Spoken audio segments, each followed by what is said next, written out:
Good morning, my name is Andres Torres. Today is February the 27th of 2020. I am in Brownsville, Texas, and I'm interviewing Mr. Ernesto de León at his insurance company for the Voces Oral History Center. Thank you, Mr. De León, for agreeing to be interviewed by our project. Please know that if there are topics you don't wish to discuss, you will not have to discuss them. Also, if there is something you wish to discuss, we want to hear it. And if at any point you wish to stop the camera to get a drink or use the facilities, please let us know. As we said earlier, your interview will be housed at the Nellie Lee Benson Library at the University of Texas at Austin campus. So let's begin. So, you were telling us about your childhood life. Can you tell us where you were born, in what year, and what was like in your childhood? I was born in Clever County.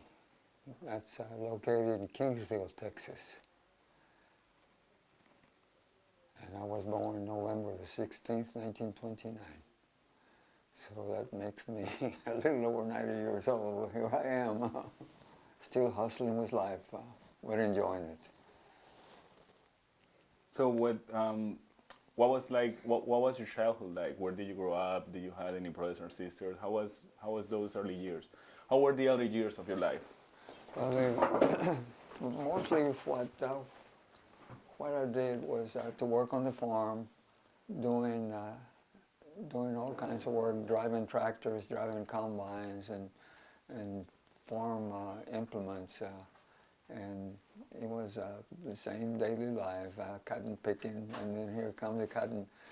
You start picking cotton and you see how hard it is because I picked cotton, I chopped weeds, and what we do in ranches, I did it all. And then, of course, here comes the innovation that we were expecting. Cotton pickers, combines, where you did not have to pick cotton with your hands. All you had to do was get on an air-conditioned cotton picker and start picking cotton bales with that cotton picker with a cab that was air-conditioned. So that was the big change that we had there. But cotton picking was an experience. It more or less showed the person how tough you were to endure the sun, endure the elements, and then to come out a winner. And that was part of it. And then the innovation that we had in implements to do work the easy way changed our lives. Seems like we became a little, not a little, but too much devoted to mechanics, mechanical cotton pickers and tractors and everything. Do you realize that I had the opportunity to work with mules because that's how we started farming, with mules. That's how my father started and was passed on to us, and then a complete change, innovation. We changed it from mules to self-propelled cotton pickers. So it was not this that was picking the cotton anymore, not our hands. But it was the cotton pickers, the combines, the tractors, a complete change. And it was so special of a change that you blink your eyes and you throw the cotton sack and then you get on the steering wheel of the cotton picker and you start picking cotton with a machine. So that's how the farm changed, and we welcome that, and we changed with the farm. Nice. And to now, that's what we have. The cotton pickers are there, the combines are there, mechanical things that mules can't do, and those were the mules of the past were gone, and we more or less rely on mechanics. And then the things that happen on the farm, death in the family, one of my sisters passed away. I had two sisters. One passed away, and then I was the first one to be sent the letter from the president. I got that letter, I believe, August the 26th, 1951. And that's when I got the letter and left. And right away I knew where I was going. The president then, I don't recall the president in 1951, but I knew that where I was going. I was going to Korea because why take me if there was not a war? So I knew that I was going to be involved. My mother, who did not have a college education, but she was very smart. She knew that I was going to end up in Korea. And that was something very hard for me to do. And like any young man, I loved my mother very much, and I knew that I was hurting her. So the Lord forgive me for what I did. I designed a plan so that my mother would not bear the fact that perhaps she was not going to see me again, and which was possible because I was going to be in harm's way. And so there I go, Korea. So I took a Parker 51 fountain pen and took it with me. I already had a plan that I was going to help my mother so that my mother would not suffer, because I could tell that she was suffering. She thought that I wasn't coming back. And it was evident by the fact that all the radios that we had at home, I stopped playing because of that. Televisions stopped. At that time, I was playing the accordion. I pickled my accordion, my guitar, and got ready for the trip to Korea. Excuse me, let me stop you right there. Let's go back to your childhood. Pardon? Let's go back to your childhood. Let's go back to your growing up years. So, Yes. How was your family like? My family was a loving family. How many were you? How many siblings did you guys? I had two sisters and I had two brothers. Later, we adopted, my mother adopted a little boy, who is the one that has the ranch in San Diego. Okay. A very smart little cookie. Did you? We love him very much. Were you the oldest? In boys, yes. Yes, I was the oldest, and then I had my other brother, who is 5 years younger than I am. I was the oldest one, yes, and then two sisters. Okay, and your two sisters? One got killed in an accident, automobile accident. So we stayed on that ranch, and by that time... What kind of things would you do with your Pardon? What kind of things would you do with your siblings? What kind of activities would you guys do? I'll go to school. My father was a very good provider, and she had one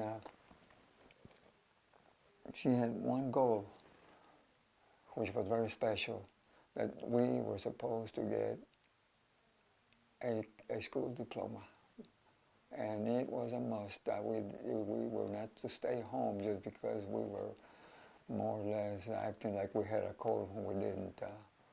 And that was Father. He would say, look, if you're okay, you better go to school. And he taught us that school was very important. And it was amazing because Father had been through some good ones. And he knew that the only way, and we learned it soon enough, we found out that that Father was serious about education, and that he was having a hard time because he was not educated the way he wanted us to be educated, so we wouldn't have a problem in growing up. And that we did. That we did because we all of us graduated, and we rode a bus, and it was hard riding the bus because at that time the place where I was at had a lot of there was a lot of discrimination, and it was rough. Let me tell you, rough. Hispanics would be thrown in the back of the bus, and then when we got home, Mother would be there on the side of the house waiting for us, and I would get off.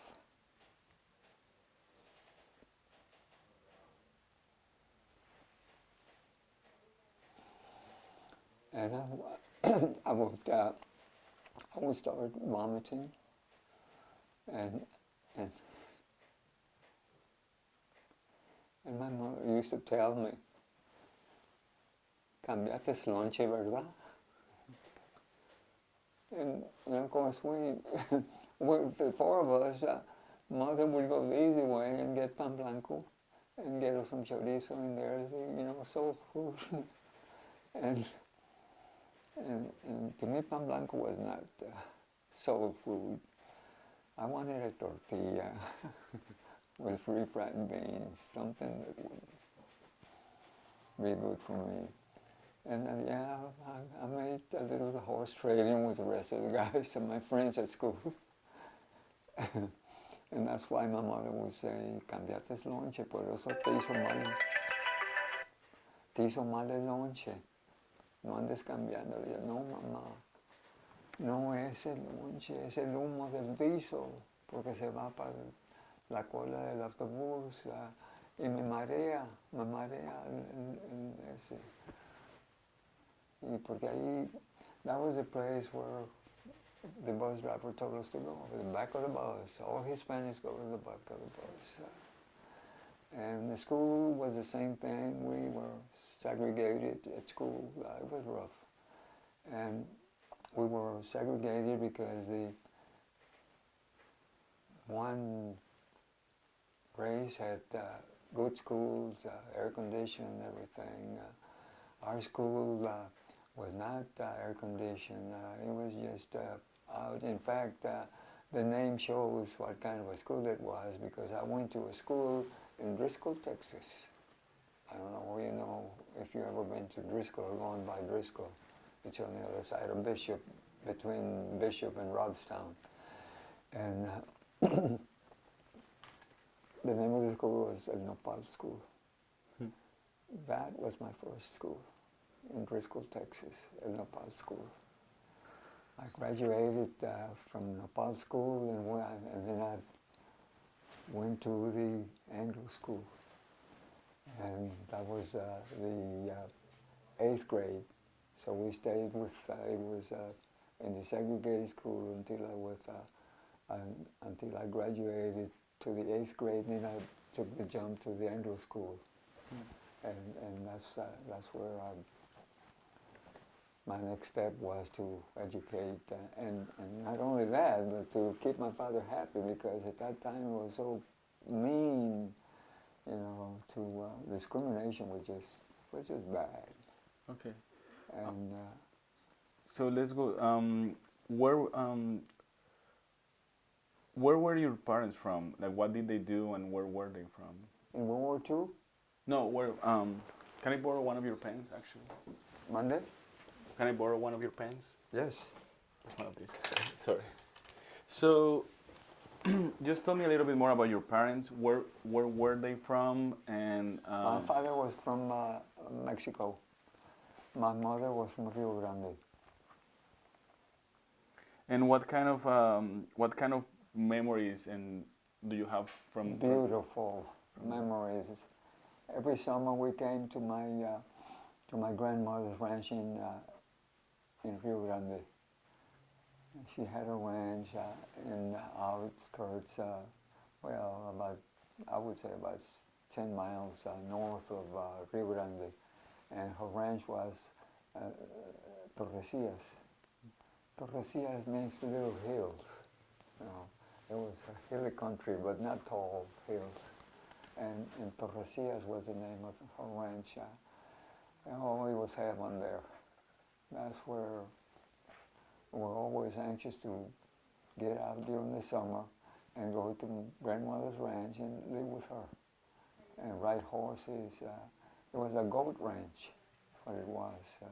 And she had some cattle, but it was mainly a goat ranch, say about 300 or 400 head of goats and sheep.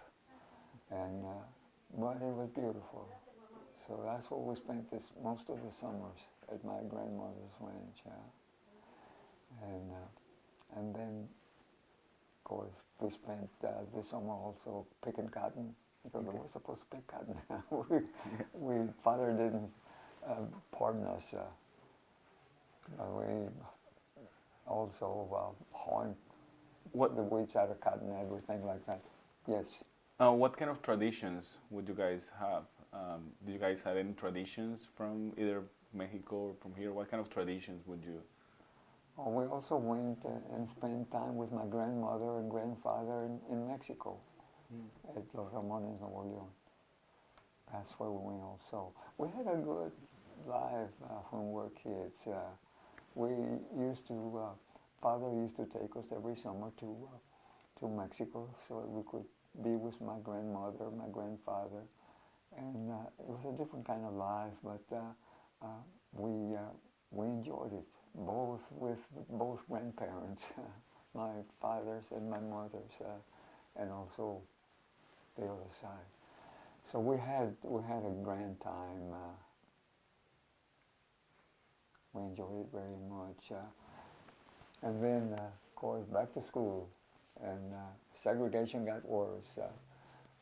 Juan would drop out of school, and I would come and say, Juan, hey, how come you dropped out of school, Juan?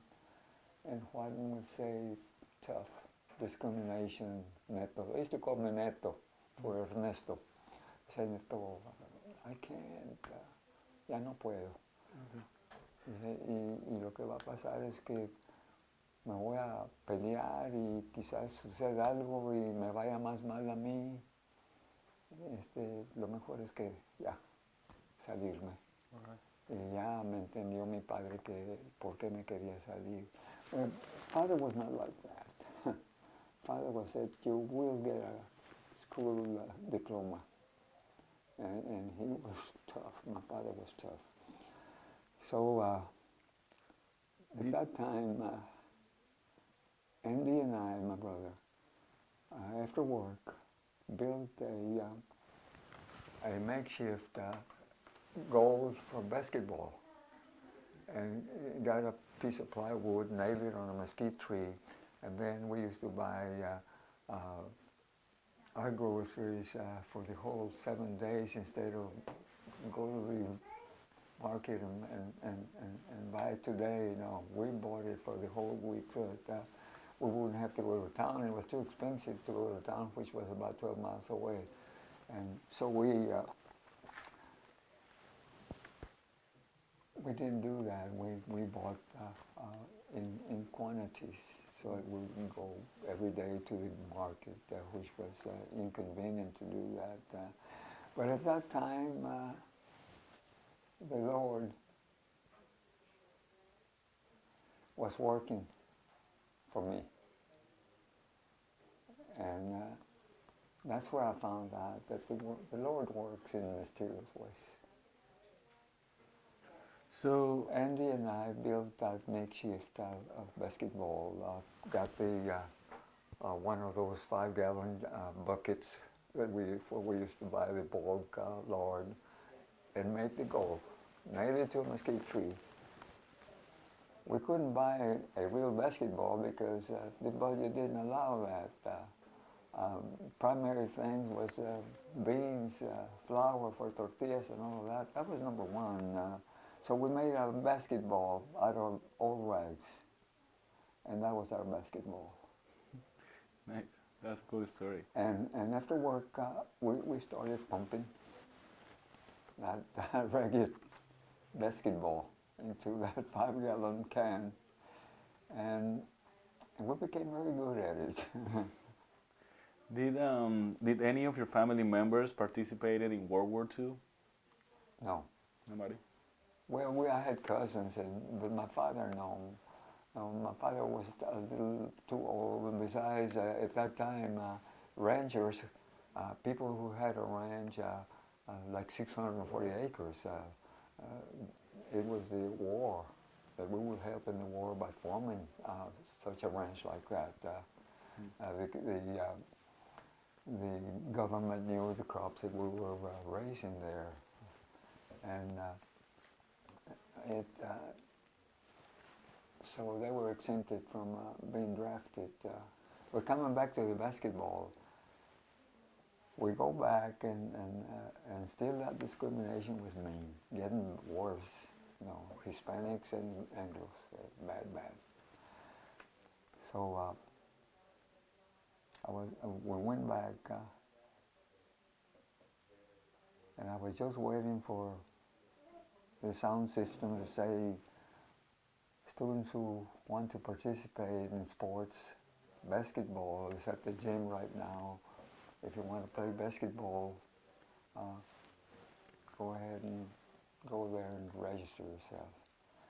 Well, I was good at basketball with that ragged basketball that we had. So that was the innovation that we had there, because farming, being a country boy, innovates you to the extent that if you can't buy it, you can make it. So we made our own toys, we made our own basketballs, and we became very innovative. And it stayed with us till now. We still innovate, my brothers and I.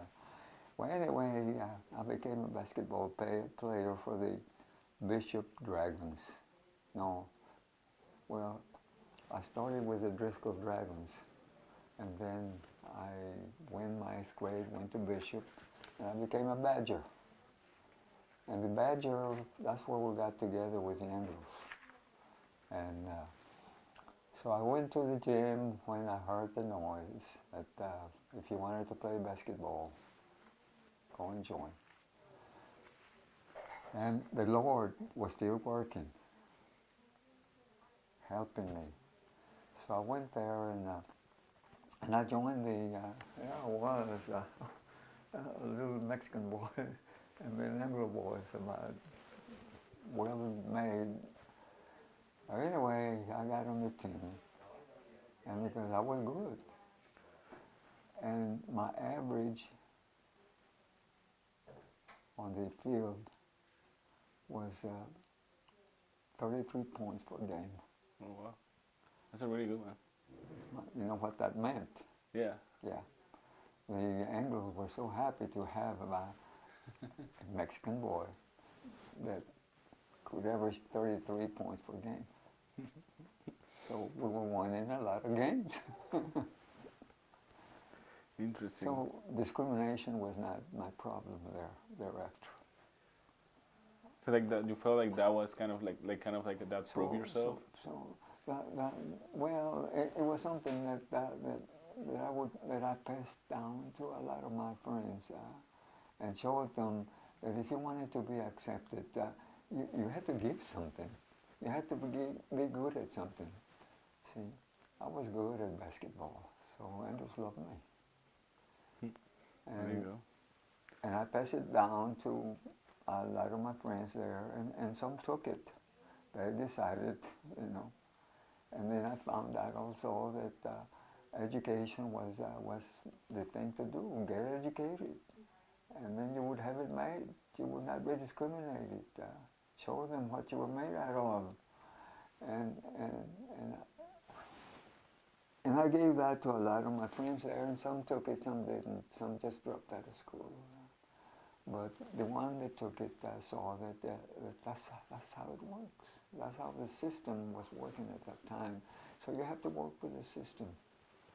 And that was a system that we had to be accepted. Okay, let's fall into that system and be accepted. And thereafter, it was I went to Bishop, 8th grade to graduation. I graduated. I graduated 1948 from Bishop High School. And Excuse me, Mr. De Leon, what year were you born? pardon? What's your birthday? What year were you born? My November the 16th, 1929. Okay. Yes. Yeah, I'm over 90 years old. Great. And I'm still doing things. That's great. Thank God. That's great. Because He's still working in mysterious ways with me. So, do you think, what were your attitudes towards this country, and were they different from your parents? Like Well, they were different in that respect, that we were discriminated. And do you realize that back in 1948, I was the third Hispanic to graduate from a high school? See, Hispanics were just not going to school, and it was partly because of this discrimination that we had. But I was number 3 Hispanic to graduate from Bishop High School in 1948. And thanks to my father, because he was the one that was pumping me. You will get a school diploma. And Father had a lot to do with me getting an education. I guess if it hadn't been for my father, I would not have had it. Not 3 years later, I got the letter from the president. He needed me in Korea, and then when I came back, I recall one day that I got back from Korea, and I was looking at the ceiling, and Father said, "Look, hijo, there's an election in town, so why don't you go out and vote?" And so I did, and I didn't like the way things were being run. And when we got back, evening suppers were the best that we had in our family, because we had a chance to talk to each other. And he asked me, "Hijo, ¿cómo viste la elección?" Le dije, "No me gustó cómo la estaban organizando, papá." Y dice, "Bueno, pues ya sabes qué hacer." Back then, we had a thing that we did, the family did. If you don't like it, change it. And Father told me, and he said, when I told him I didn't like the way it was being run, he said, "Pues, tú sabes qué hacer, hijo." So I had a challenge there that I had to change the system there in my hometown, because Hispanics were not treated right. And so I decided to get into politics. It was the first political job that I had. I ran against the Democratic precinct chairman, who was a retired colonel, Anglo, and so I decided to run against him. Were you let's talk a little bit more about your high school years. Was your school like mostly Latino, or?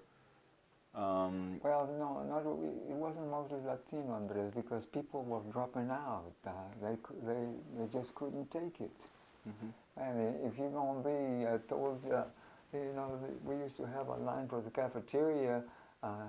Bullies used to go out there, and we were up front there, close to the chow line, to the cafeteria line. They would grab us and put us at the back, and they would take our place. and he got like that. The fact they just couldn't take it. The way that I stayed there was my father. Okay. You will get a college diploma, a school diploma. And I will say, Papa, mira, that didn't work. And So I'm glad it didn't work. was there any segregation, like evident segregation in your school? Yes. So were you guys separated? Yeah, but starting with the bus, te avientan en the back of the bus. Isn't that segregation? What else did happen in the school? If you wanted to sit in the front of the class, they wouldn't let you. Go to the back of the class, sit there. How was Spanish? Spanish, Like, no. we realized that, and I hate to say this, but and I wish it did, because we had a law that we couldn't speak Spanish in the class, in the school. And if we did, we were punished. I don't know how many times my mouth was washed with soap and water because I spoke Spanish. Es que me gustaba hablar.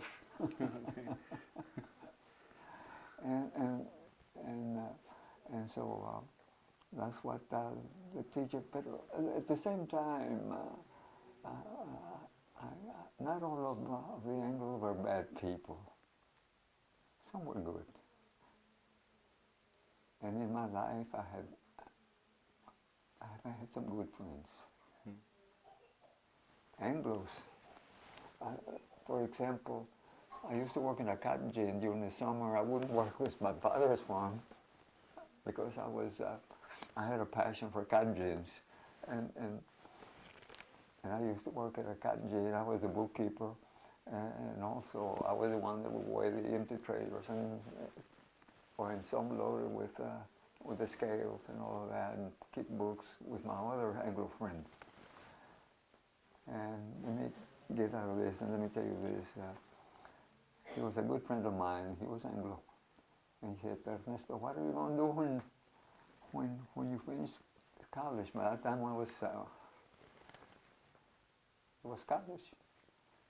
Father said, you must get a college degree. School and then college. Okay. So I went back to college, and this friend of mine said, what are you going to do, Ernesto, when you graduate from college? I said, get married. Get a job. Typical Mexican, get a job. And which I did. But he said, where are you going to get a job? I said, well, I can't get a job because of my surname. I can't get a job here in this area here. I have to get out of here. And I believe that the best place to go is the valley. And that was in the year 1958 when I came, because by then I had gone to college and I had already a BBA degree, and then I kept on going because I got married and my wife was already, she was working on her BBA also. That's where I met her. No, sorry. I just want to backtrack to like the era.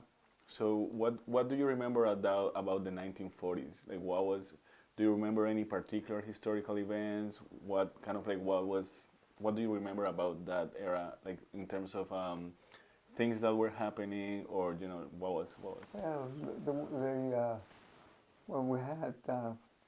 we knew that there was ruin. The second war. That was growing. It was getting close. But life was still good. It was a beautiful life. Everybody was having fun, especially people who were at a ranch. They would have their Saturday night dancing. And you could be 2 or 3 miles away from that dance spot there. You could see all the dust where we were dancing. It was fun. Yeah. Cool. And work. Yeah. So would you say, like, you were like your particular like were you let me rephrase this. Would you say like you were like most other Latinos in your region, or would you be like different from them in what sense? With a father like my father? So they didn't. You know that, yeah. No, because see, at that time, Hispanics didn't think much about getting an education. And not only that, if they made it tough for them, you couldn't help them. And they couldn't help themselves because if they made their life tough, if they were going to school, they would be crazy to stay there. So what they did, they dropped out. So that's the main difference. And that was the reason why, look, I was, when I graduated in 1948, I was the third Hispanic. From there you can see that something was wrong. And that was something that was wrong. And secondly, of course, the kids had to help bring in the money also. So some, when they became 17 or 16, they were dropped out of school to help the family budget. And that was the other reason why they quit. But it took a father like my father to more or less prod on their sons and daughters too. Mostly on boys. You will get a school diploma. You will get a college degree. Nah. Okay. So that's how we made that. And we knew right away we had to go to school. That's the big difference. Yeah. And not only that it was also college. Did you consider yourself like right before being drafted or going to war? Do you consider yourself to have like any political opinion? Were you political or now? Political? Yeah. Did you have like a sense of politics or? Well, the only thing that I did there when I went to, my father said, "Hijo, anda," porque he saw that I was staring. I was newly back from Korea and I was thinking about the ugly things that I had seen. And father was more or less trying to help me. He had already told me, look, if you go to college, I'll help you. And so father was not mouth only, he would do it. And he said, you got your GI Bill of Rights, and I'll help you. And I promise one thing, that when you finish your studies at college, you come home right away, you change clothes, and you get on that tractor, go work. that was father. Okay. So when he told us, he told me to go out there, and father knew what he was doing. When he said, go out there and vote, son. Hay elección, anda a votar. And I saw the mess that was being, how the Hispanic was being treated. And God, Andres, you're fighting for something, exposing, putting your neck on the chopping block. And you come back to your own country and see stuff like that. You go to war to fight something like that. And that's what North Korea was trying to do to South Korea. So, and it was when they were trying to get communism was at its best during that time. So Korea, that's what it was. Korea was more or less a war that we had to stop communism because communism was really advancing at that point. And they were trying to get South Korea to become communist like North Korea. And that's why we had a war there. Some people don't know that, but that's why we went there, to stop. And we did. We stopped it. Yes, and which was very good. So anyway, I ran against this retired colonel, and I beat him. He didn't like it, but I had it. I became a politician. And I made a point to the Hispanics there that it was enough is enough. Let's do something.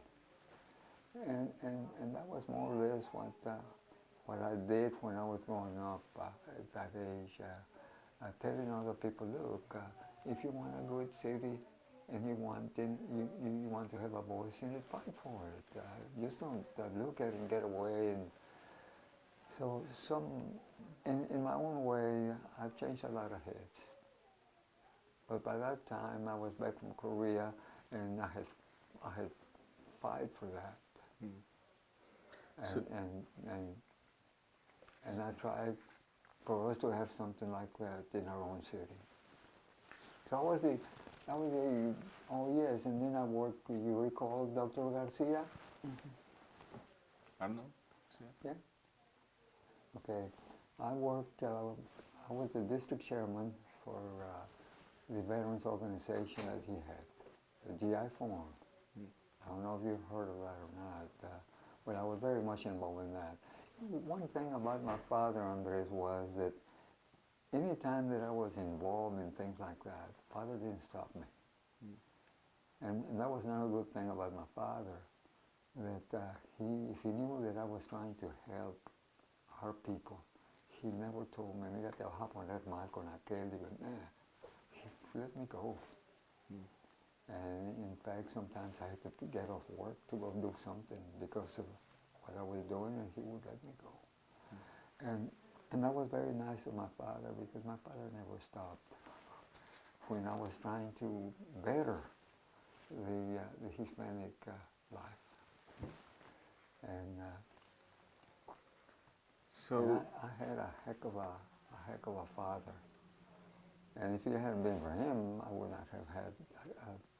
It was because of him that I finished high school. It was because of him that I had my BBA degree, my first college degree. After I got back from Korea, and he was still pumping. And then my master's. Mm. And all because of father. If it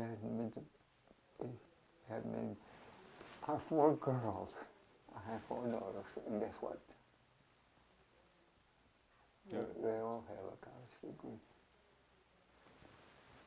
So you can see that I've learned something from my father. That's great. That's very important. And they, even my grandchildren, yes, yeah, I have one that has a PhD,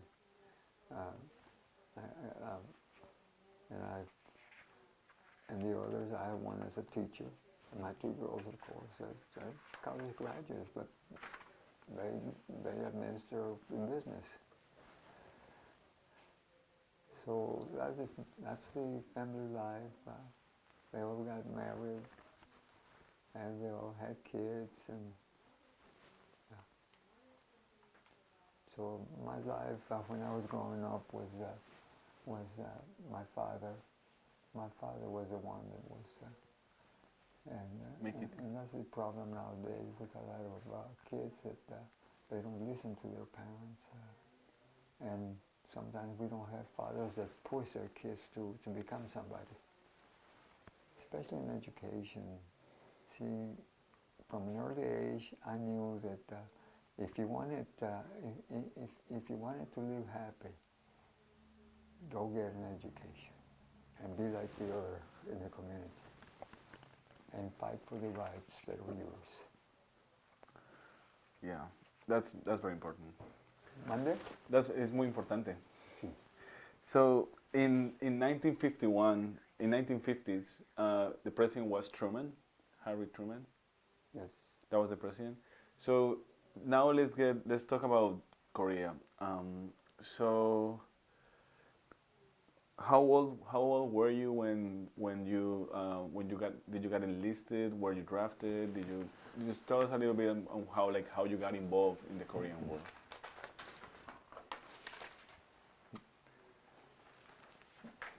Oh, you have it all written here. I had to write that down for the veterans. You wanna tell us? For my DD 214. Do you wanna tell us about it? Like just for. Oh, just telling you. You want something about Korea? It's there. When I was drafted, when I got back, when I was discharged. It's Everything is there. So so like what year were you drafted? It's there. Yeah, like so you can. Yeah, so you were drafted in January 26, 1951. Yes. So is that the day you got the letter, or is that the day? No, that's the day I got the letter. So can you tell us a little bit about it? Well, there was an emergency. They needed soldiers. North Korea was advancing on South Korea, so it was an emergency. So they were trying to pump young people to Korea, busloads. So So how the did you? president didn't lose any time because he saw that we had to do something about that. We lose South Korea, which was one of our friends. So you got drafted on January 26, 1951. That's when you got the letter from President Truman, right? How was that? How was that part of? So how, because I can see here like you got drafted on January and then you arrived in Korea in August. Yes. So you went to training. How was the whole process? Just so you were telling us about getting the letter, your mom, and Yes. then going to training. Can you like tell us just that Yeah. that moment? Yeah. Well, August 26 when I got drafted, but then you notice there that when I got to Korea was more or less about 8 months later, or something like that, because I had to go I took airborne training, and then after the training, that's when I went to Korea. It's all there. Yeah. No, it's just this is for the camera, so like we can get the story on how that happened. So you were saying that you got a letter. Can you like tell us that story? Yeah. Well, that letter didn't lose any time. They just told you that they needed you and you would better obey the letter, the contents of the letter. Okay. How long were you in the military? In Korea, in the military, Yeah. 2 years. So what are the things that you remember about being there? In Korea, that it was one of the most valuable experiences that I have had in my life, because I had learned a lot. One of my duties as an American citizen was to defend my country, and I was doing it. I defended my country, and that made me very proud to go out there and defend my country. And I would do it again. But it's the experience that I got from this. Korea changed me completely, because I saw things there that I had never seen before. It changed my life completely. I saw death. I saw people with holes in their heads and everything like that, and it takes something to endure things like that. And the only thing is this, that's when I said that war is ugly. Because you see things there that you know that the first thing that you want to see is something that's going to change you, a complete change.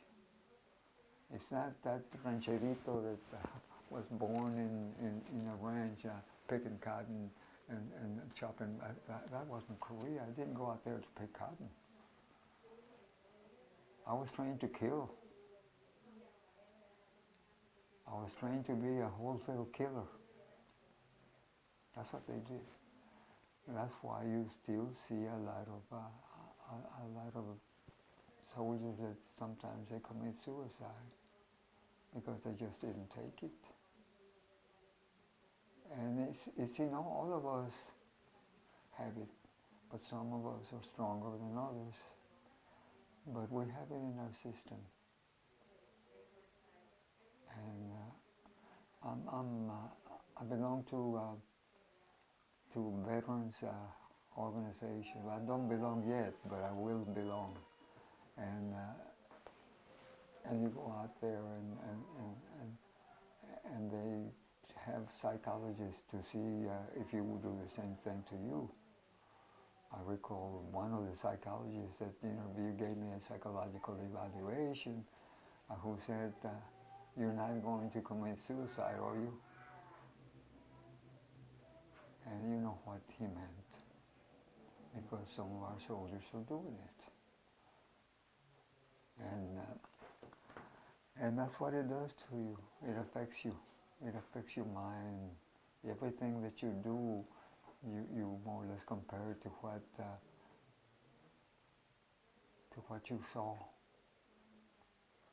I saw on top of the hill where we were at, there was an artillery observation post. And the next 2 hours, because we were doing the same thing, and we were also on top of hills and trying to get enemy artillery out of the way by knocking them out. And I was acquainted with this observer. And then one day I got there and I saw that his position there had gotten bombarded. And I saw him. And I went out there to see if he was still alive. And I saw him with a hole in his forehead.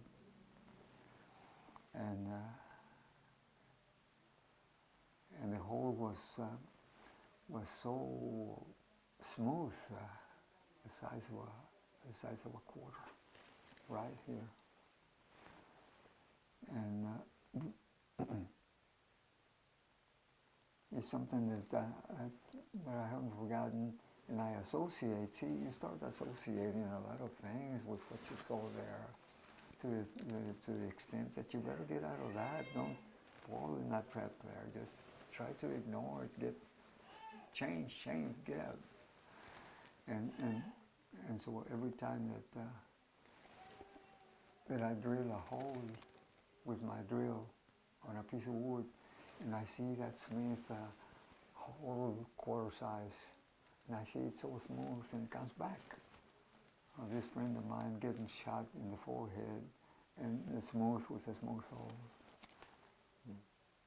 Things like that you never forget. You get the drill in there, you're drilling this, and you see that smooth hole there, and you say, "Oh God, my buddy there, here's how his hole in his forehead looked." So you see a lot of things there that you can't forget. It's mean, let me tell you. War is ugly, and some guys just can't take it. And some of us have found a system, I guess, to forget it. Were you did you serve with other Latinos in Korea? Yeah, the problem that by then I had a high school education, and a lot of our Latinos were not educated at that point, that time. And the information that I gave, it tells you that the cause and why and all that. And I guess it was because of that I was given a special assignment. And the special assignment that was given was classified. As soon as I got out of training, exercise and pull-ups, the type of training that I took was airborne. And you had, airborne was mean. When the training was mean. They used to get us up at 3, 4 o'clock in the morning, and we had to run 4 miles before breakfast. Or they would get you up at no time at all, and yeah. But that's what made us, yeah. And to cite a point, when las tortillas de mi madre, el choricito con papas and frijoles refritos y tortillas de harina, uy. I got to weigh by the time I was drafted, I was weighing 200 pounds. And you can see me, was 200 pounds. And then I went for training. And when I got back, my training took 7 months. It was airborne. Boy, they're mean. I didn't go to jump school, but I was trained with their exercise and everything. You had to make 100 push-ups and pull-ups and all that. And you had to pass that exam. Because if you wanted to go to jump school, which I didn't know was going or not, and had made up my mind, I would be ready, because if that's what it takes to do it, I'll do it. And so I was ready to go to jump school, and I said, nope. So were you stationed with other Latinos? I didn't have any. Okay. There were no Latinos in this assignment that I had back then. I was assigned, my assignment was to be trained with that special assignment. And my assignment was to knock out artillery, enemy artillery, and people that were affecting us. And so one of the things that they called for was to get on the highest mountain, set up your stuff, and start knocking out artillery, enemy artillery.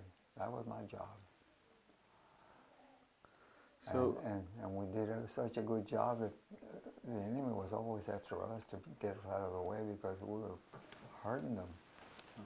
And to do what I was doing, I needed a little education, so I guess that's why I was selected, because I had a high school education, and that was going to help me what they were going to train me for. And I went for 4 years. That was my contract with Uncle Sam, 4 years. And if I stayed in Korea 2 years, they would waive the 4 years and let me come home in 2 years. Okay. To be on that front line, half of the 4. They would waive 2 years. So I decided to go and stay on that. Took the 2 years. And in 2 years I was home. Thank God. So what would be, how was like a typical day in Korea for you? Like how was like a day, like a day in there, being there? In Korea? Yeah, like what would be like you? Well, see, the fact was that the only time that we got to camp or back to the rear from the front line was to come take a bath. They had a place where we took a bath. It was a circular enclosure, and they had hot water, soap, and everything. Oh, it was good. And we used to take a bath once a week, and that's how we. And then the same thing. We used to go to the rear and have lunch one day, eat a hot lunch. That was what we had in Korea. And then. And all we had what we call R&R, rest and recuperation. They would send us out like a vacation, 7 days, and they would had a lot of Japanese towns, and you would take your choice. My choice was Tokyo, and I was in Tokyo for 7 days, and we had a chance to get acquainted with the boys and the girls in Tokyo, the Japanese girls and the Japanese men. It was good. It was pretty. So that's how we got. And then 7 days was up, and going back to the front line, and until my 2 years were open. But that was good. I wanted to come home. I know that I was asking for trouble by changing from 4 to 2, and but I wanted to come home to Mama. That was a deal, and I didn't care about myself. I cared. The device, I forgot to tell you the device that I had to take care of Mama. And I know if I did wrong or did right, but the way I saved my mother, I guess, and I think so, and forgive me, Lord, for doing what I did, was that I told you that I had taken my Parker 51 fountain pen. And what I did, when I got there, I started writing letters. I was already on the front line. And I would start writing letters to my mother that I was not on the front line, or I was not in danger, that I was working at the office, at the rear, as a typist. Because I knew how to type, and my family knew that. In fact, they had bought me the first little typewriter. and that I was doing for my mama not to worry about me. It was a lie. I was there and I had a friend on the front line, but he was with another outfit. But we used to get together and talk. Very dear friend of mine, and he was a reporter for Stars and Stripes. See, Stars and Stripes is a newspaper of the armed forces. You know that. And he said, people there used to call me Del. Del for the León. They couldn't say the León, so they got Del para acá, Del para allá. And he said, Del, let me write a story about what you're doing to your mother. And he was a reporter.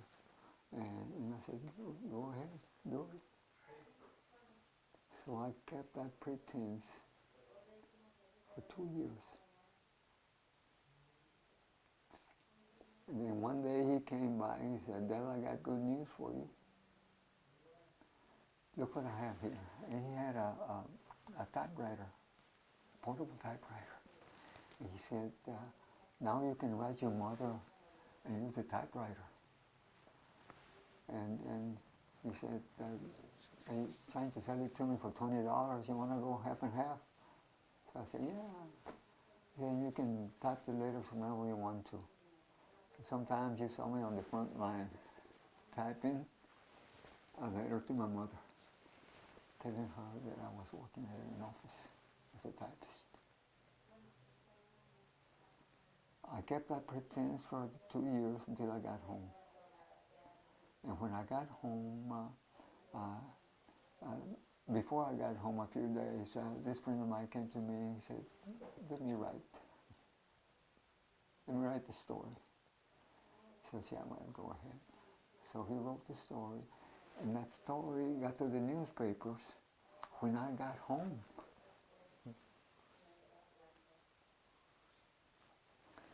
And I thought that my mother was going to grab me because I had lied to her for 2 years. But I felt that I had to do that. And I was always signing my letters with that Parker 59. So and I did it for 2 years. And see, my father and my brother knew about it. They knew that I was in harm's way.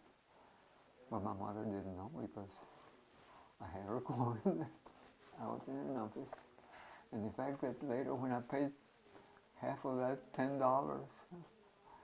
for that typewriter, and then I was using that little portable typewriter writing letters, well, that more or less made it very strong that I was in an office and I was typing my letters home.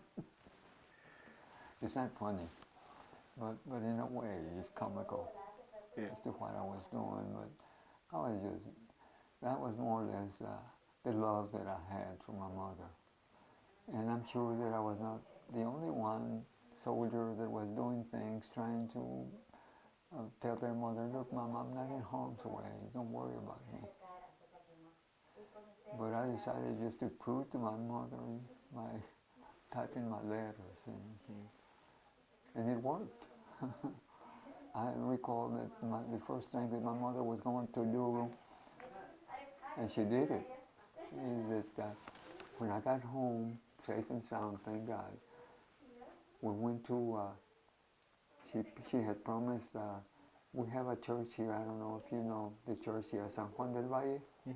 Okay, when the old church, not what they have now. Now they have a nice place. But then they had, it was a frame, small church. And that's where my mother took me. And by then, Mother had to write up, that my friend had written, I was convincing Mother that I was working in an office. And she had to write up. And she took it to church to let the clergy there know that what I was doing to her. The Catholic fathers didn't like that. In fact, one of them once, he said, usted es el muchacho, dice, usted es el soldado que estaba engañando a su madre. Sí, señor. Digo, y mire mi madre, todavía la tengo, que quizás si no ha sido por eso, ya no tuviera madre. So I didn't like what he told me, but of course he didn't know the need that I have, excuse me, to do that. Went away, I made it. And my mother died for a good number of years thereafter. What did she tell you when she found out? ¿Mande? ¿Qué te dijo when she found out? No, she didn't say anything. No? Of course, I guess she was happy because, but I didn't ask for a comment from her if I had done the right thing or not. But from here, Andres, you can tell what sometimes we have to do to keep love in the family. And I don't know, I don't recommend it to other persons.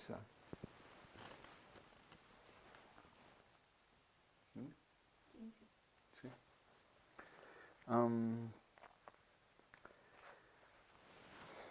That was a great, that's a really lovely story. ¿Mande? That's a lovely story. Una muy bonita, pues. Well, it's something that that might help another person. See, and what I intended to do with that information, everything that I did was more or less like going to school. I would do anything to help a person go to school and get a college degree.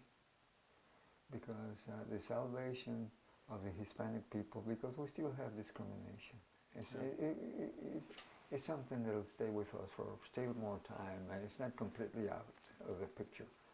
And to let my friends know that education is it. Get an education, you'll open any door in the USA. And my see, I have a young one of my grandchildren, Jacob. He went to school at Edwards University in Austin, and he quit when he I believe it was 1 or 2 semesters, and he quit college. And my daughter got all over him, send him back. and he got his college degree. And right now he's a young man. He graduated about 2 years ago. And he's a banker. If it hadn't been for that, he would not have. And his major is marketing. That's just what banks are looking for. So he fell in real well with a bank and made a bank right of him. But there's another success story that education pays.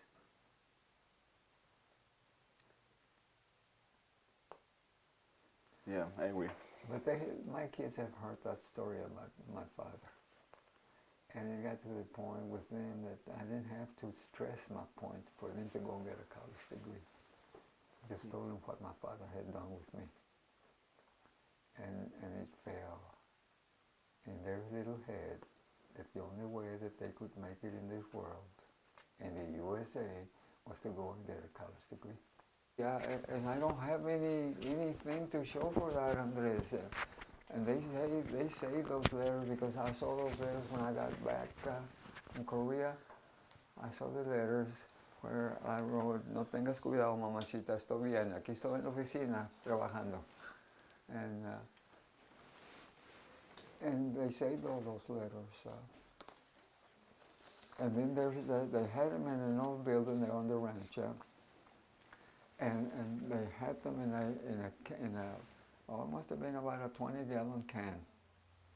A lot of my stuff, a lot of stuff, paraphernalia that I had when I was hunting or doing this or some college work.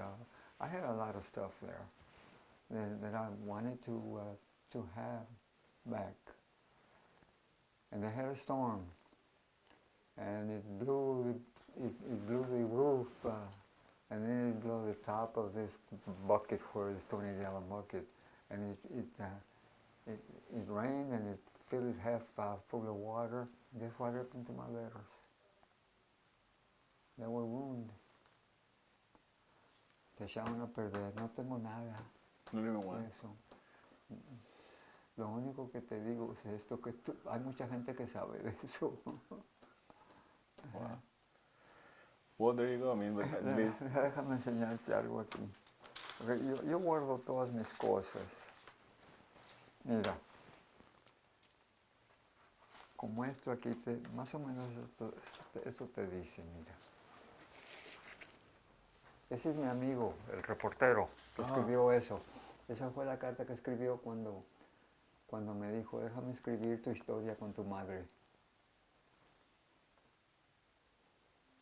So this is the story, in the Stars and Stripes. Sí, Stars and Stripes. Era el reportero del periódico del Army. Wow. Y ese fue lo que escribió él. We probably want to like scan it. Pero ese sí lo tengo.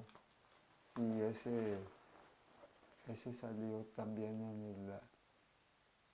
tengo la Virgencita de San Juan del Valle, porque ellos escribieron cuando mamá vino y les enseñó esto, porque eso les lo enseñó. Y con mi fotografía y todo, ella se lo enseñó. Y tengo el periódico de la Virgencita, porque esto lo introducieron en español. Claro. Y entonces se dieron a muchos de los miembros de la iglesia. Porque la Virgen de San Juan del Valle escribió la historia esta y le hizo... Y lo único que me acuerdo yo es el que decía, sublime mentira y un hijo.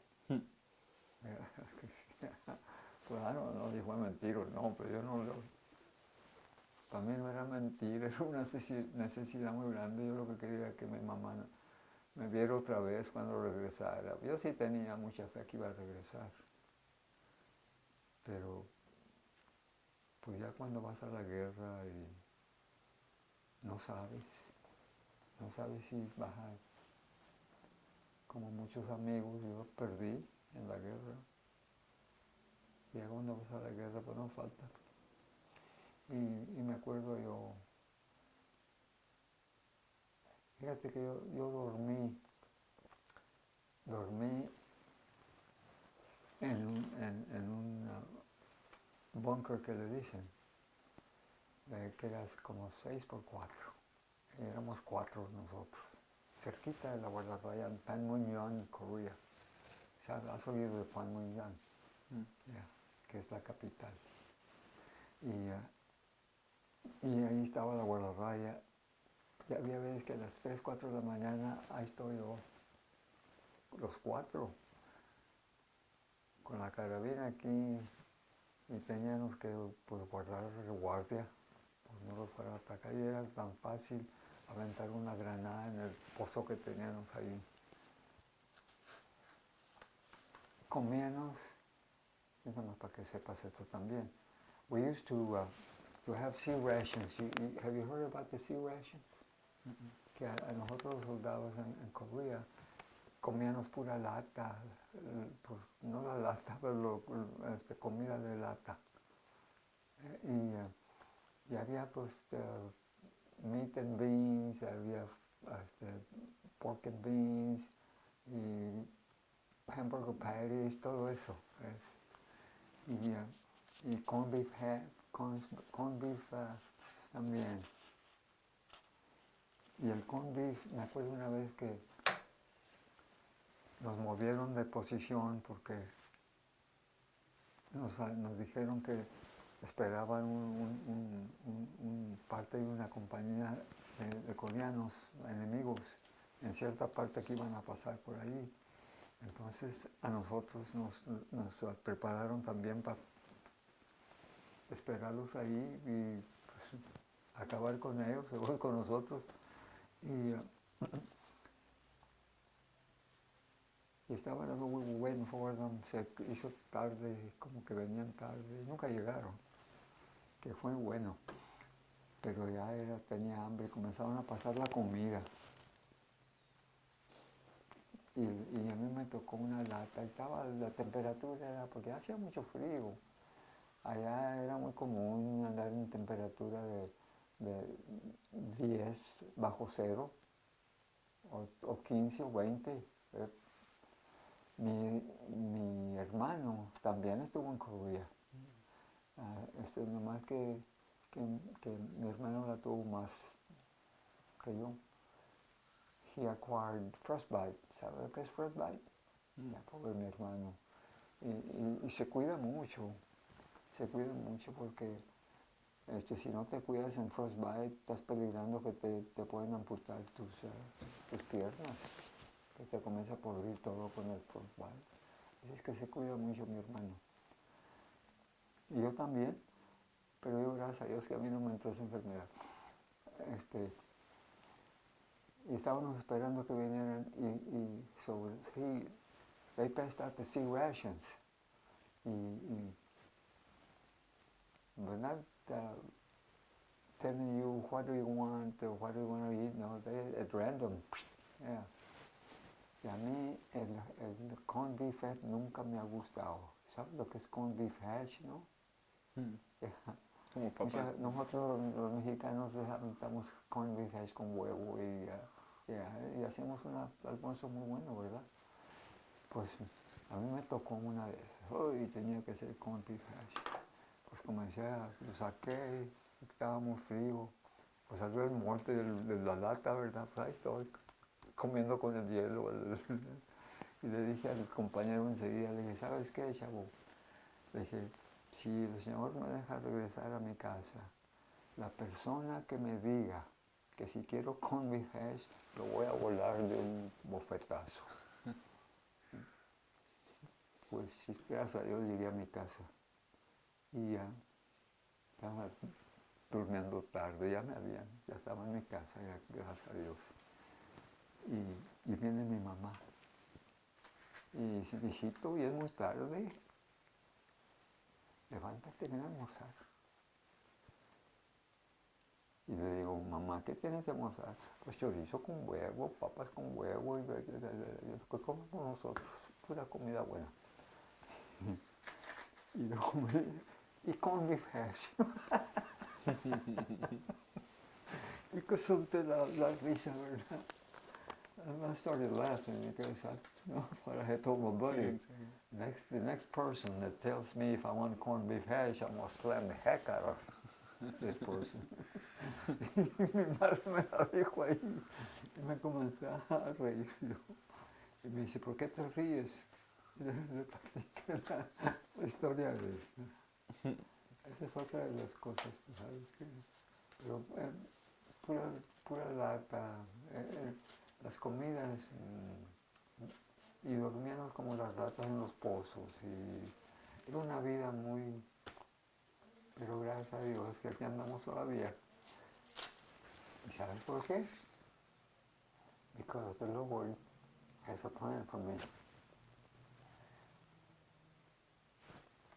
And the plan that I have could be also different plans that I had in my life to do something good for the Lord and believe in Him. In Him, now I really believe in Him when I pray.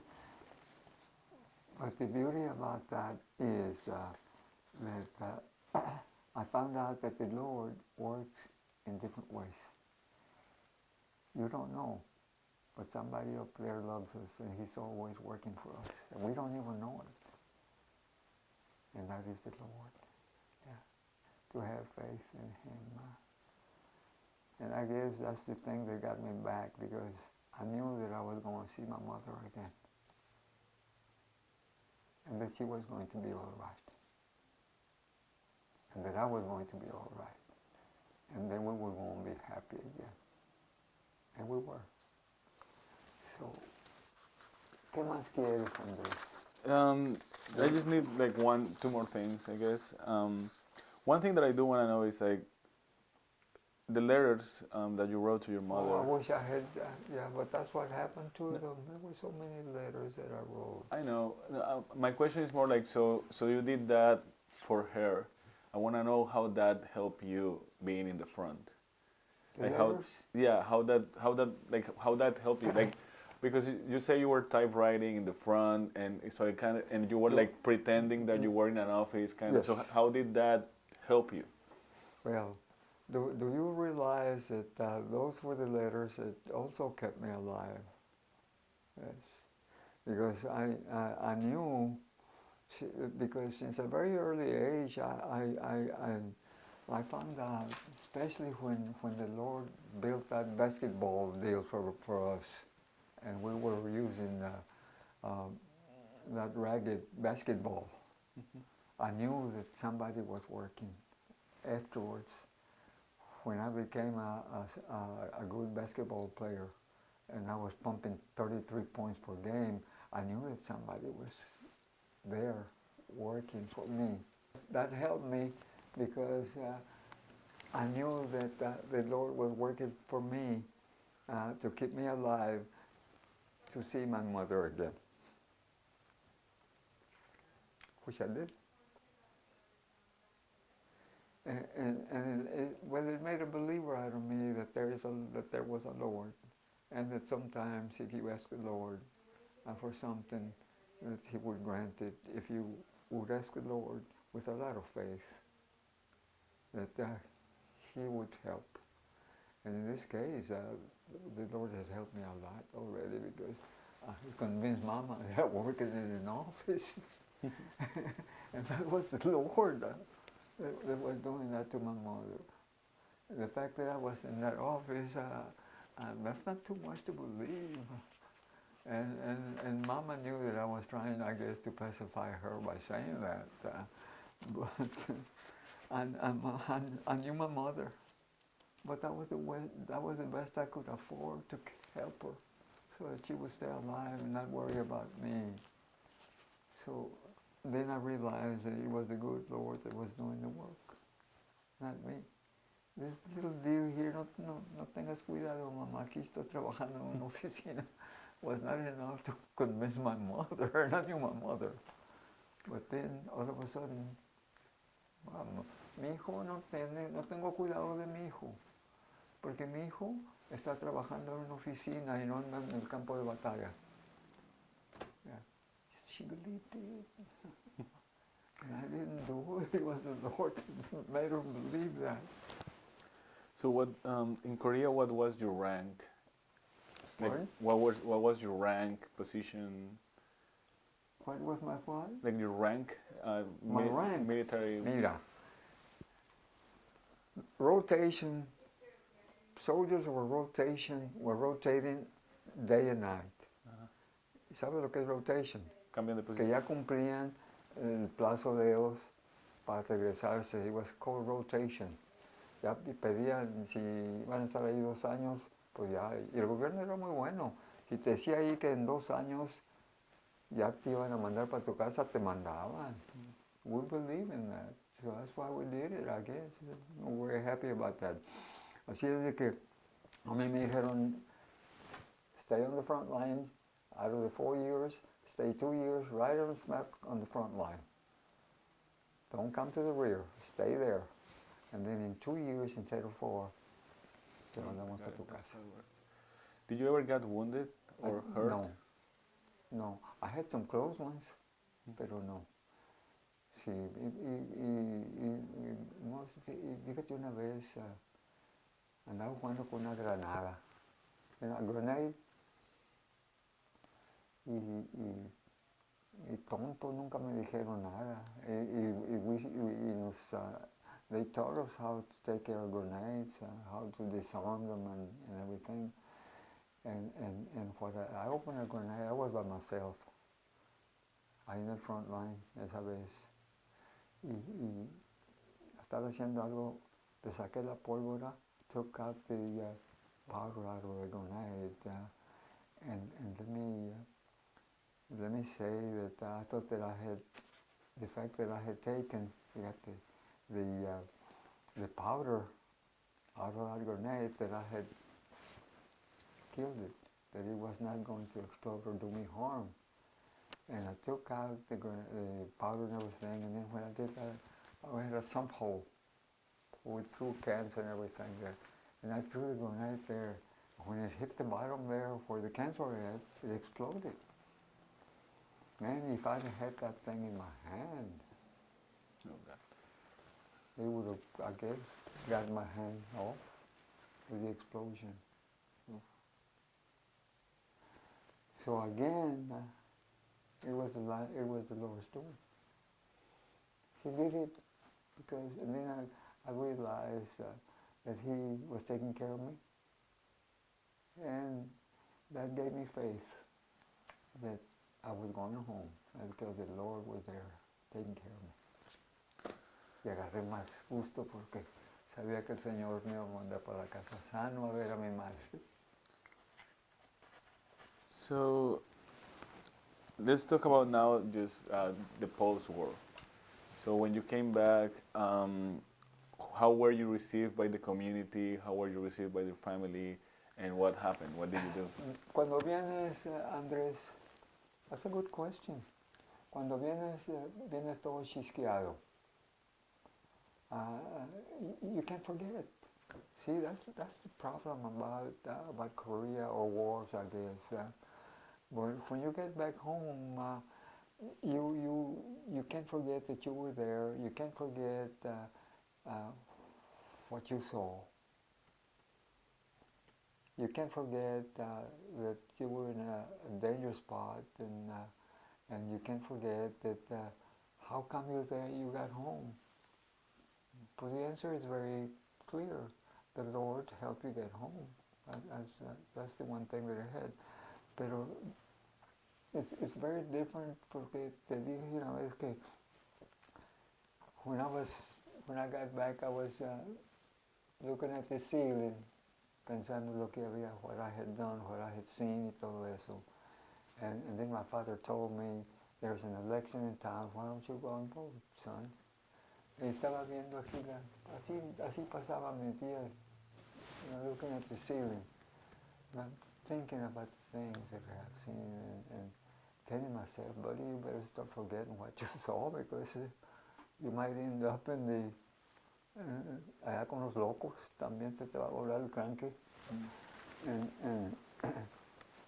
But that's how, the first days were mean. Yeah. No salía. Me decía papá, dijo, mira, va a haber un baile aquí para acá y para allá. No tenía ganas de. I was completely out of civilization. Then you start getting back, viene un amigo y te dice, yo, vamos para acá, vamos a cazar un venado, y entonces ya, tus mismos amigos te van a ayudar, y so you become part of the civilization again, back to what you were used to. Pero de primero es muy duro, y todavía es muy duro, y me acuerdo yo, there's so many times when my wife died 3 years ago. My wife was from Coahuila, Mexico.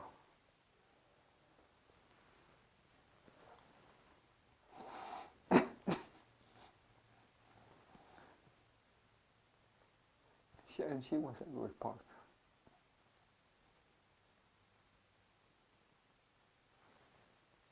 She was quite a girl. And I was the one that told a lot of people, my friends, that I wasn't going to get married. And then I met Beatriz. I changed my mind. Then I wanted to marry. And we got married. I'm sorry. And we had 4 girls. Beautiful girls. You met 2. I don't think you have met the other 2. They're calling them to see if they have your pictures. ¿Dónde? Están tratando de ver quién tiene sus fotos. Ah, sí.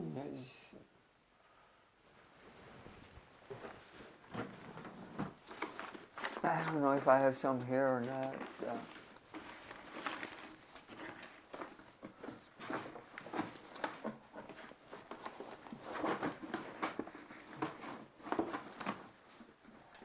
I thought I had some here,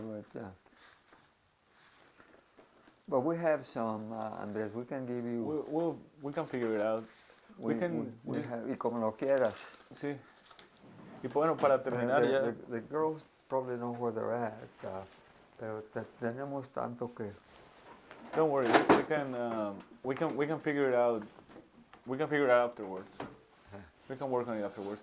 So just to kind of like my last 2 questions will be, were you ever diagnosed with PTSD or something like that? Yes. Were you did you get treatment? Yo creo que ahorita I have 60% disability. Okay.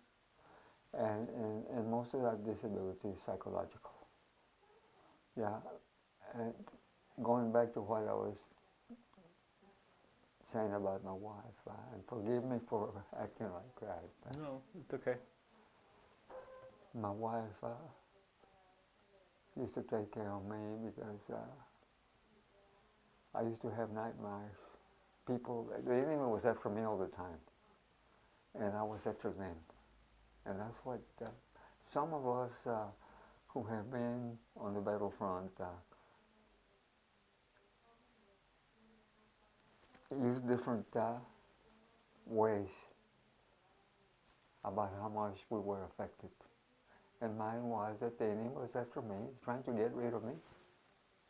We're taking care of their artillery, they were taking care of their mortars, and they had a good right to be against us.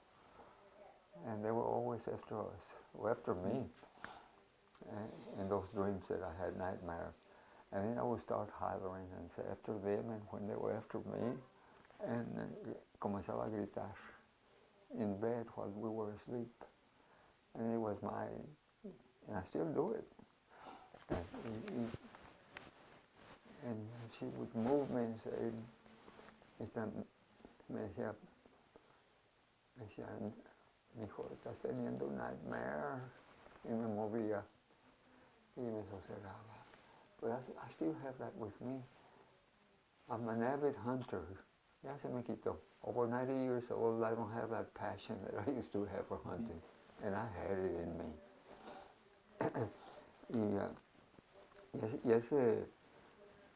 y ese passion que tenía,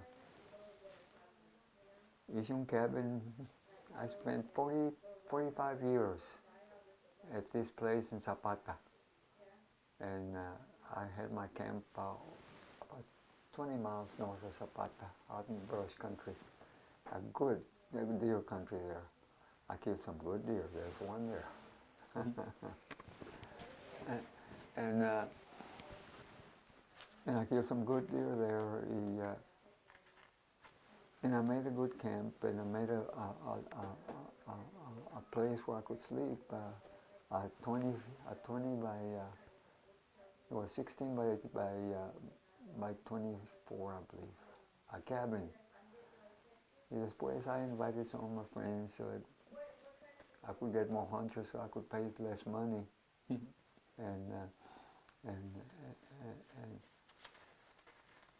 And some of them me decía de León, ya, ¿qué vamos a hacer contigo? En la noche estás grite y grite.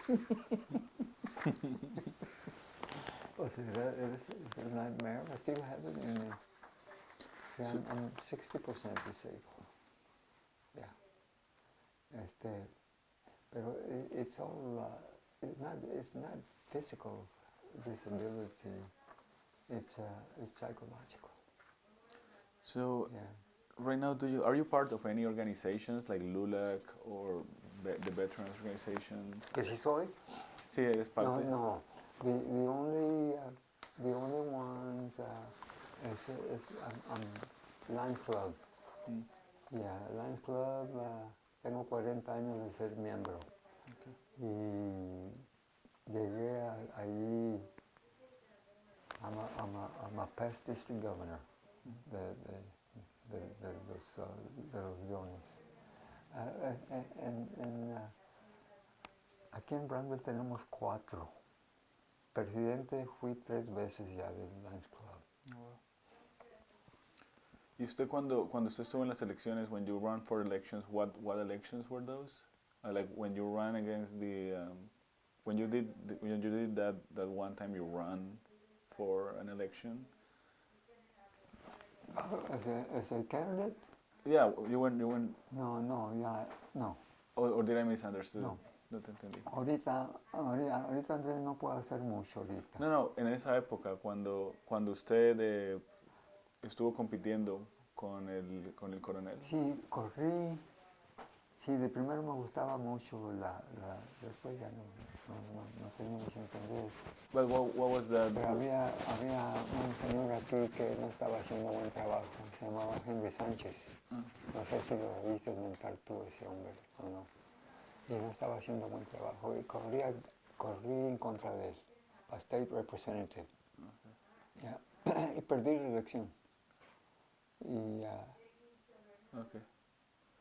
I know it. So yeah, just this is really the last question, because everything you have been saying is so interesting and so inspiring too. So you were saying, just to wrap it up, you were talking about the Fuentes from the Alamo. Yes, sir. Do you want to tell us that story? You were saying my grandmother, the one from Rio Grande, told us que Antonio Fuentes, el que mataron en el Álamo, defending the Álamo. You've probably seen his name there. It's there on the wall or somewhere around there. Era gente de nosotros, porque el nombre era Antonio Fuentes. Y nosotros, yo soy Fuentes, mi nombre es Ernesto Fuentes de León. That's my name. Ernest, a veces que me pongo Ernest, porque hay los güeros muchas veces le dices Ernesto y no saben escribir el nombre Ernesto. Me acuerdo una vez que batallaba tanto en el dormir, Ernesto. Y una vez le dije a los güeritos, le dije, look, it's a very simple deal. Write Ernest and add an O after the T. It's part of it, like Ernesto, together. Sí, yeah. Después resultó que todos esos que le dije eso, le ponían Ernest O de León. Así que fue peor la cosa. That's funny. Okay, Mr. De Leon, thank you so much for this interview, and thank you for your service. I think this... And forgive my tears. I didn't mean to do it, but I just... It's okay. It's totally okay. They're more than necessary, you know. Is there anything that you want to tell us that we haven't touched, that we haven't talked about? Is there anything you want to add to what we... No, that's it. I've had a good life with my kids. I'm crazy about my kids. I love them. And they come first. Okay. Y no han conocido las otras dos que tengo, que las otras dos, una es profesora, she teaches, yo creo que es 4th grade, at Skinner Elementary. Yes, it's Nelda. y la otra que es profesora aquí en la universidad, se llama Selma. Selma tiene un PhD. Y yo le digo, aquí viene mi post-holder, PhD. And she goes to different universities porque la mandan a llamar que les va a dar un lecture. Her biggest thing is this, she's a counselor. And she goes to a lot of universities y habla, le da un pepper upper. And I have a beautiful family, gracias a Dios. And I love my 4 daughters, and I love my grandchildren. We're a happy family. Yeah. Y todos estamos juntos. We're one big family. Nos juntamos every weekend y tenemos aquí fajitas, yeah. Mi esposa era de Allende, Coahuila. You ever heard of Allende, Coahuila? Yeah, she was from Allende, Coahuila. And I had said that I would never marry. Yeah. Y mamá nunca quería que me casara. Y fui tan loco yo, y una vez se me salió, porque no te vas a casar, ¿verdad? Me dijiste, no te cases, mi hijo, no te cases. Y una vez me salió. Y le dije, mamá, ¿cómo tú te casaste? That was wrong. That was the wrong thing to say. Pobrecita mi mami. Pero I said I would never marry. Y no fue por mamá, porque I got married when I was 40 years old. Todavía era ranchero allá. And I had met Beatriz, that was her name, used to call her B. Yo le decía mi gatita entre la leña, because she had green eyes, beautiful. She was a very good looking, yeah, además de eso, good partner, yeah. Todas las posiciones, I forgot to tell you the jobs that I had, Andres. Yeah.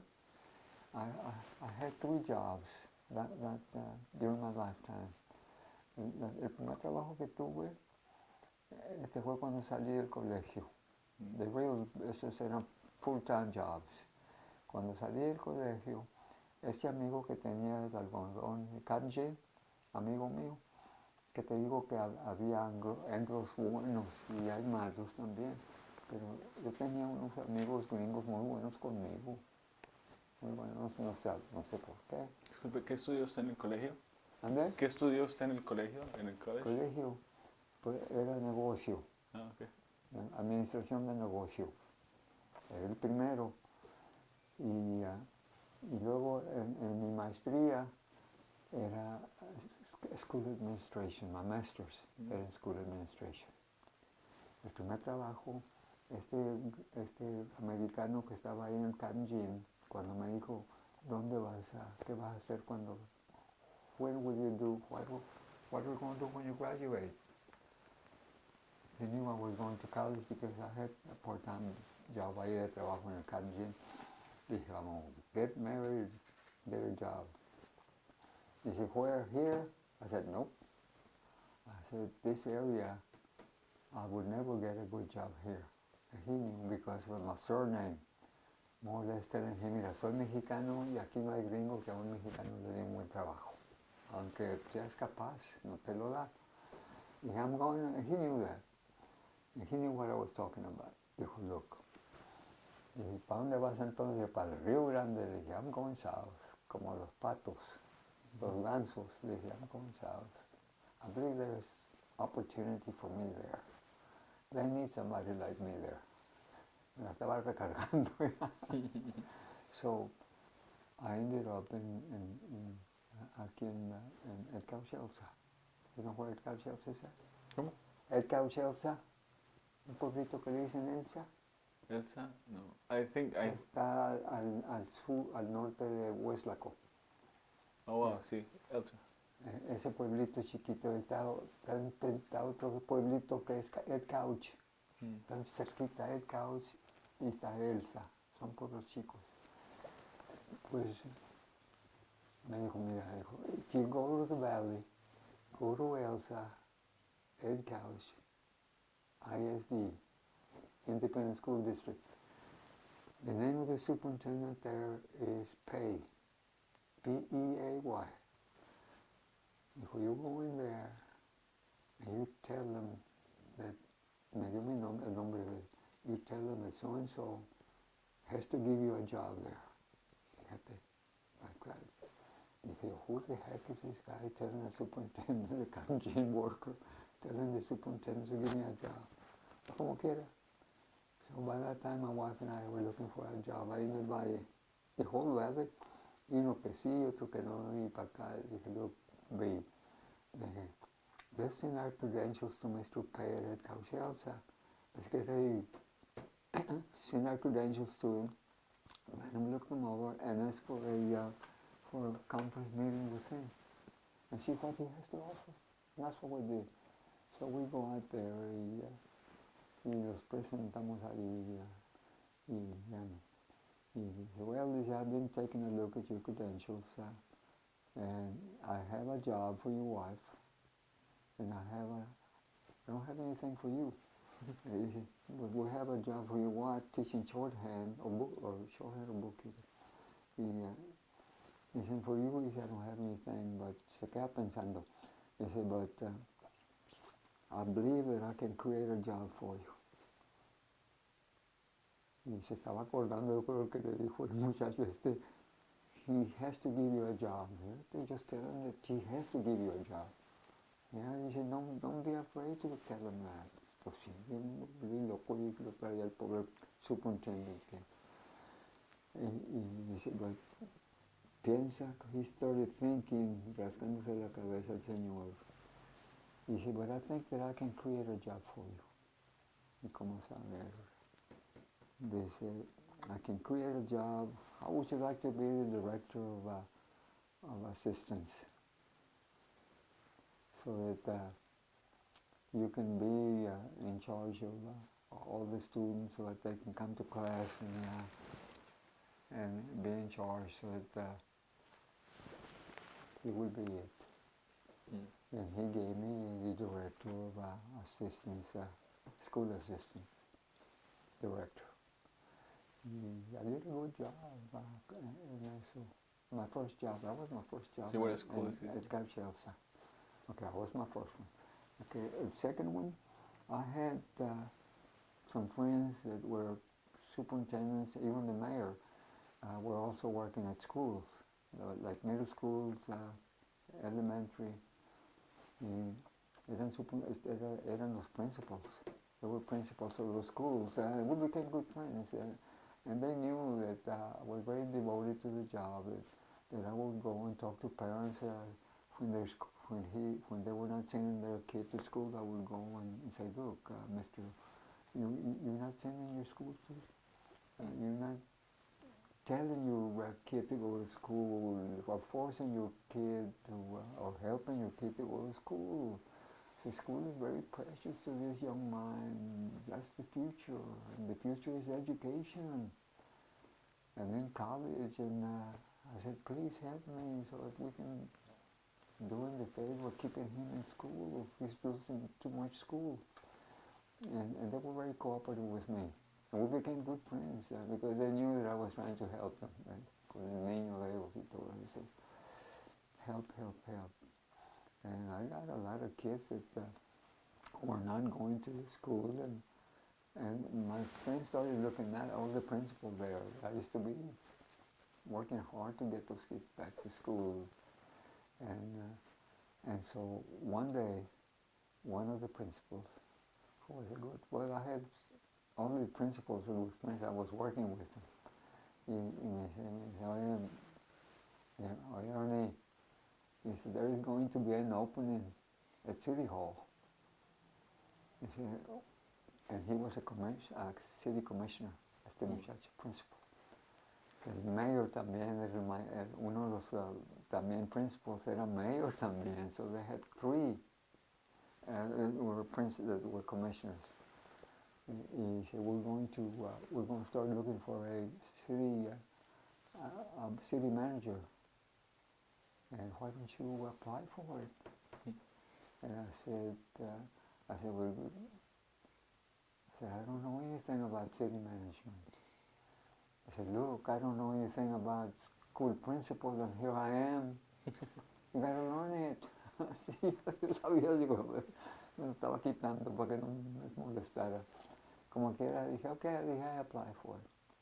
So I applied for it y me dieron un trabajo. Yeah. Pero en ese trabajo, it was one of the best jobs I ever had, Ana, Andres. I was not only the city manager, I was the civil defense director. Me dieron hasta la posición del corporation court judge. I was the budget director. No, me dieron, tenía como 6 o 7 sombreritos colgados ahí, porque tenía uno para city manager, uno para judge, uno para civil defense director, y I had a lot of jobs. Y so I became good at it. So I got the job and I stayed there 5.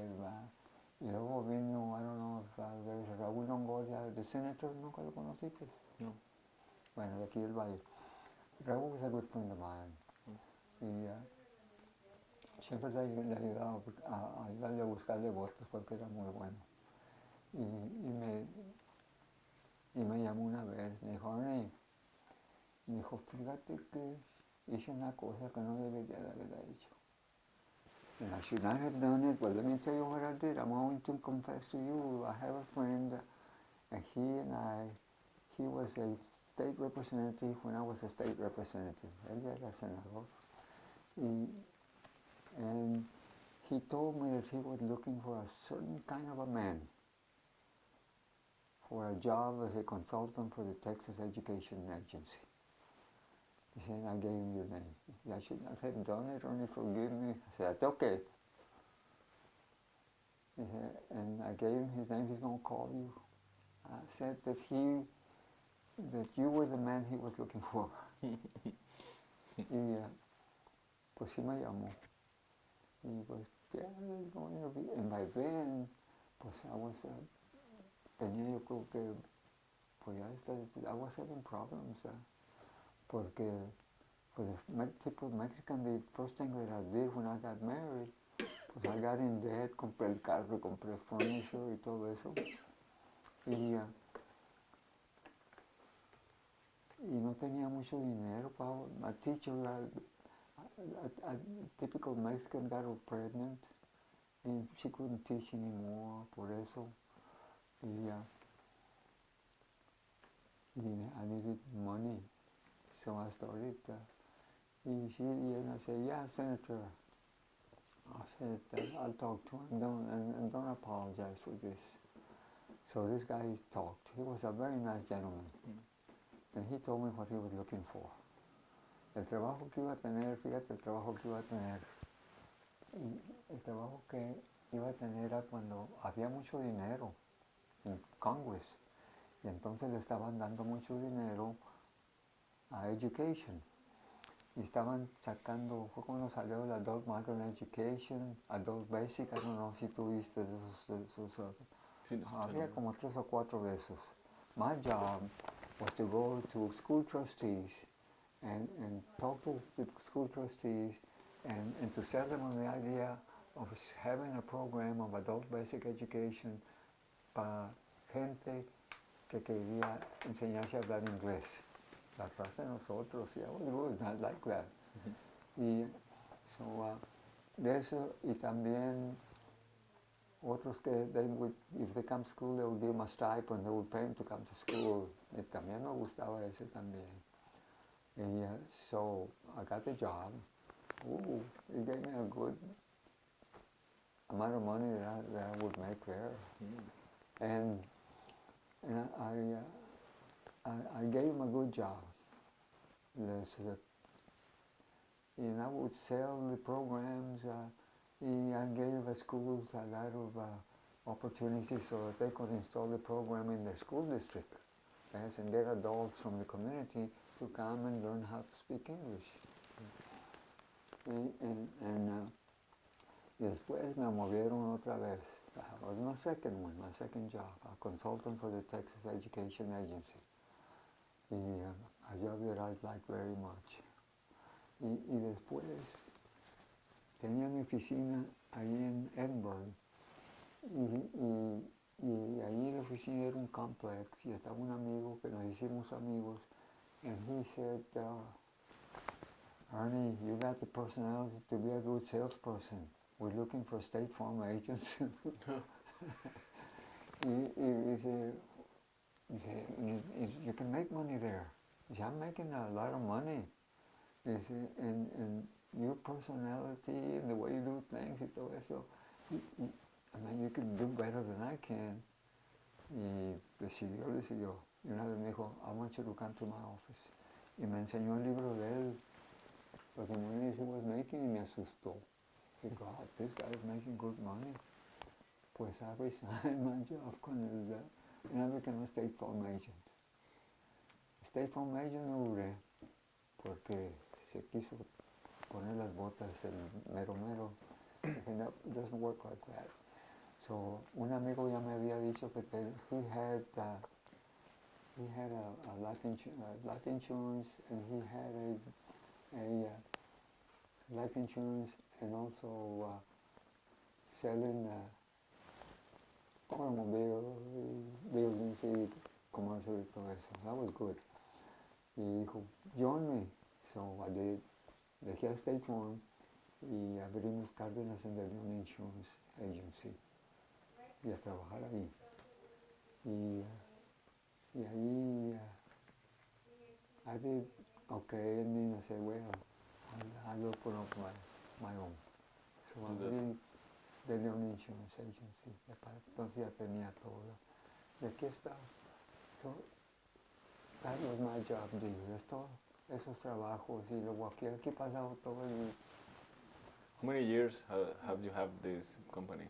Oh, but must have been about 30. Oh. Yeah. Y luego las muchachas que me siguieron, porque ellas también conocen el negocio mejor que yo. So that is my job deal. I only had 3 jobs. Que fue el director de assistance con el Carchelsa, y luego con el Estado, the consultant for the Texas Education Agency, the State Farm. Yeah. No era very dramatic. Nomás 3 trabajos tuve, and that was it. And I enjoyed those jobs because I learned a heck of a lot. When I became city manager, y fíjate que en eso tenía mucho cuidado, because I recall when they called me that I had gotten the job, they told me, come to the first city commission meeting. You have been appointed our city manager, and we need to introduce you to the rest of the commissioners, city commissioners. So I go to the meeting, Andrés, and asustado, dije, pues, God, the city manager, manage the city, you know. Yeah. So they had, the mayor was working on the agenda, and I told myself, León, tú eres muy hablador, because sometimes people say that I talk too much. So I made a deal with myself that I was not going to say anything at this meeting. I was going to keep my mouth shut. So we go to the meeting, and the water tower was falling apart. And they had talked to a water company to come and make an inspection to see what it needed to repair it, and also how much it would cost. So that was the one item on the agenda. And so the mayor started talking. He started talking about that item, and he said, but who will send up to see if this company is not lying to us, that this needs repair? when it doesn't need repair. He said, we need to get somebody to climb the water tower. You been on a water tower, Andres? Mm-hmm. Eh? I know water tower, yeah. Oh man, you get in a water tower, that thing is so high that you get on top and that thing starts swaying. You feel that it's going like this, swaying like this. Yeah. Y dice el mayor, dice, who can we send? Y yo no dije nada, me quedé calladito. Y dice, well, dice, we have a new city manager. Y yo pensando, cuando dijo eso, dije, cabrones, perdón, I'm sorry. Dije, me quieren llevar a mí, que yo me suba. Y dije, pero where's the superintendent, the water superintendent? He was there at the meeting. Y como quiera yo no dije nada. De decir, hey, why don't you get your superintendent to climb? No, kept quiet. Y dice, well, dice, I guess we can send our new city manager to climb the water tower, dice el mayor. Mayor Galloway. Y dice Barron, Commissioner Barron. He was smart, he was a good commissioner. He's the one that had got me there. Que iba a haber un opening. And he said, the mayor, he said, Mr. De León was not appointed city manager to climb water towers. He was appointed to carry out the administration of the city of ours. Le puso en su lugar. Como quiera, I volunteer. And same thing, ayuda al pueblo, ayuda, that was me. So I volunteered, I said, I'll go ahead and climb it. Y después, I asked one of the commissioners, how come you guys didn't get the water superintendent to climb it? It was his job. He said, Mr. Ardona, water superintendent has a wooden leg. That's why they didn't invite him to climb. So it was a good shot to keep my mouth shut. So I'm going to shut my mouth now, okay? Bueno, muchísimas gracias. Thank you so much.